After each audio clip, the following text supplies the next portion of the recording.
Hello दोस्तों, मैं सुनील गोदारा स्वागत करता हूं आपका एक बार फिर से कृषि विज्ञान क्लासेस यूट्यूब चैनल पर।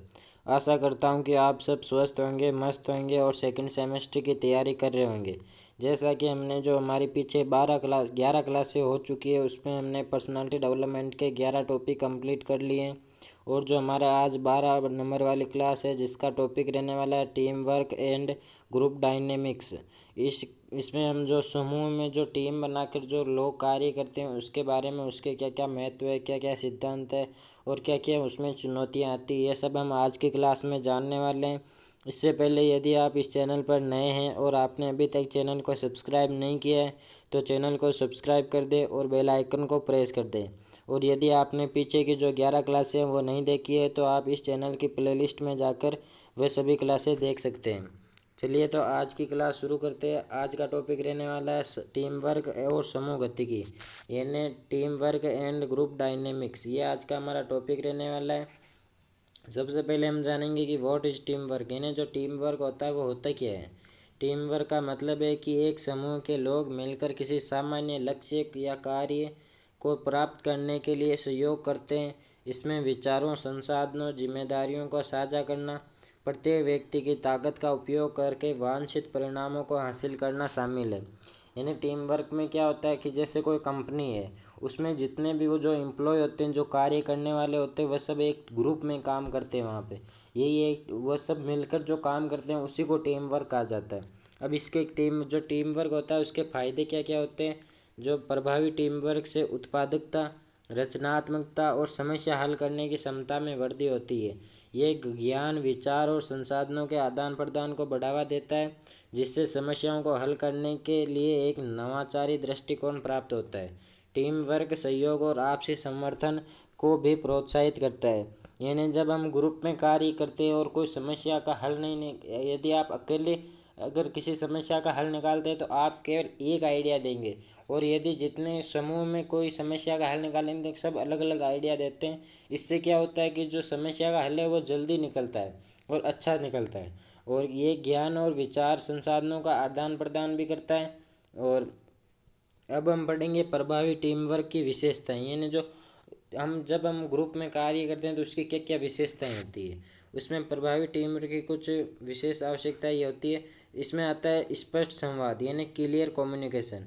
यानी यदि आप किसी से कोई बात कर रहे हैं तो ऐसा नहीं है कि उससे कुछ उस ग्रुप से रिलेटेड कुछ बात आपके ग्रुप के सदस्य को ना बताएं, या कुछ बात उससे गुप्त रखें। ऐसा नहीं होना चाहिए। टीम के सदस्य को खुले और प्रभावी रूप से संवाद करना चाहिए, यानी सभी से खुल के बात करनी चाहिए ग्रुप के सदस्यों से। दूसरा आता है परिभाषित भूमिकाएं, यानी प्रत्येक टीम सदस्य को अपनी भूमिका और जिम्मेदारी को स्पष्ट रूप से समझना चाहिए। जैसे ग्रुप में कोई कार्य करता है, सबको अलग अलग जिम्मेदारियां दी जाती कि ये कार्य तुझे करना है, ये कार्य तुझे करना है, तो सभी को अपनी जिम्मेदारी के समझकर उस कार्य को करना चाहिए।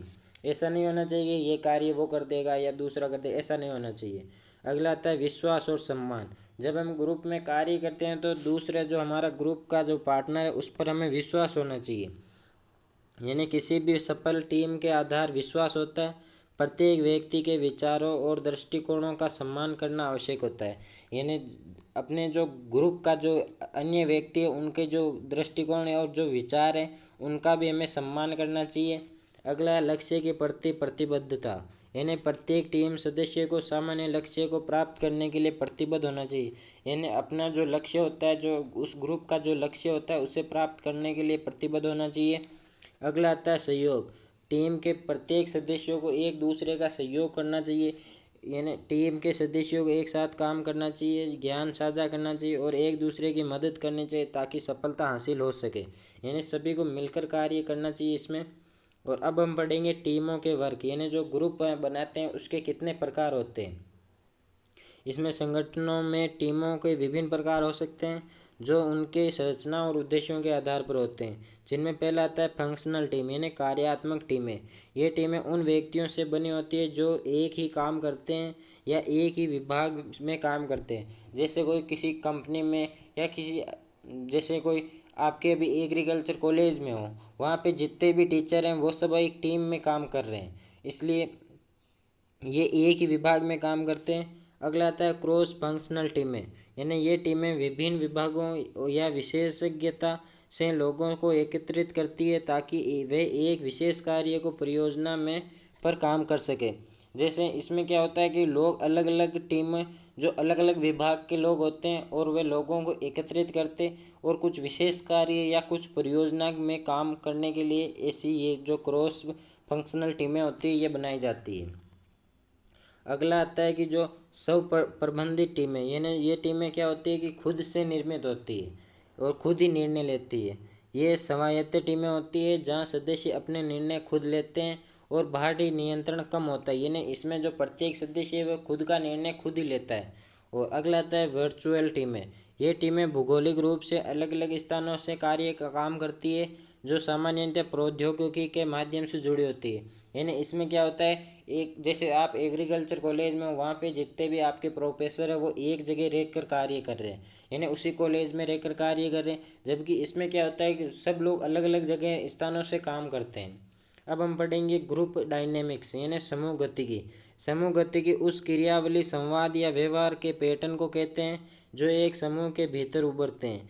यह गतिकी यह प्रभावित कर सकती है कि समूह कैसे कार्य करता है, निर्णय कैसे लिए जाते हैं और समूह अपने लक्ष्य की ओर कितने प्रभावी रूप से काम करता है। यानी इसमें क्या होता है कि लोग कैसे निर्णय लिए जाते हैं, यानी जो ग्रुप होता है उसमें कैसे निर्णय लेते हैं और जो समूह में अपने लक्ष्यों की ओर कितने प्रभावी रूप से काम करते हैं जो ग्रुप के जो सदस्य होते हैं वो।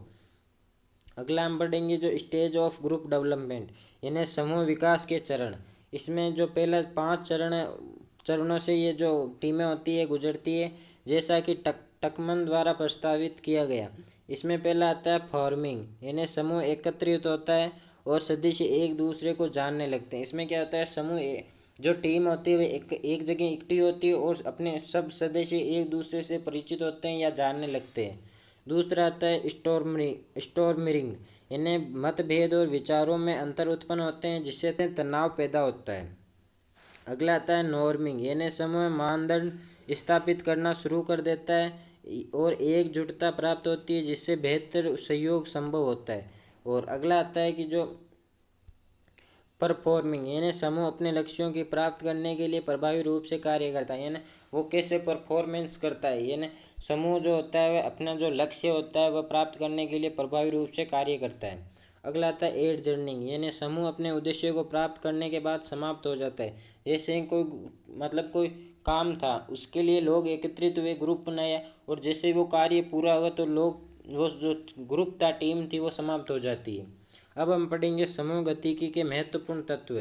कई तत्व समूह के कार्य और व्यवहार को प्रभावित करते हैं, जिनमें पहला शामिल है समूह सहमति, यानी वह डिग्री जिससे समूह के सदस्य समूह से आकर्षित होते हैं और एक साथ रहने के लिए प्रेरित होते हैं। यानी इसमें क्या होता है कि जो सदस्य होते हैं, जो ग्रुप के जो सदस्य होते हैं वे उस समूह की ओर आकर्षित होते हैं और उसमें जो उसके साथ रहने में मोटिवेट यानी प्रेरित होते हैं। और अगला है भूमिकाएं और जिम्मेदारियां, यानी लोग अपनी जिम्मेदारी लेते हैं। स्पष्ट रूप से परिभाषित भूमिकाएं बेहतर संगठन की ओर ले जाती है और भ्रम को कम करती है, यानी दूसरों से विश्वास रखना चाहिए। और अगला आता है समूह मानदंड, यानी अप्रकट नियम जो समूह के भीतर व्यवहार को नियंत्रित करते हैं। अगला आता है लीडरशिप, यानी नेतृत्व।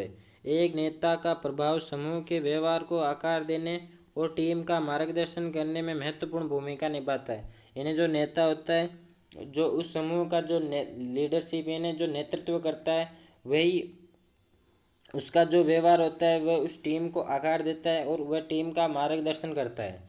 अब हम पढ़ेंगे जो टीम वर्क में जब कार्य करते हैं या समूह में जब कार्य करते हैं तो इसके लिए क्या क्या चुनौतियाँ आती है, यानी इसमें क्या क्या चुनौतियाँ आती है। पहला आता है संघर्ष, यानी असहमति और विचारों में अंतर तनाव पैदा कर सकते हैं और टीम वर्क को बाधित कर सकते हैं।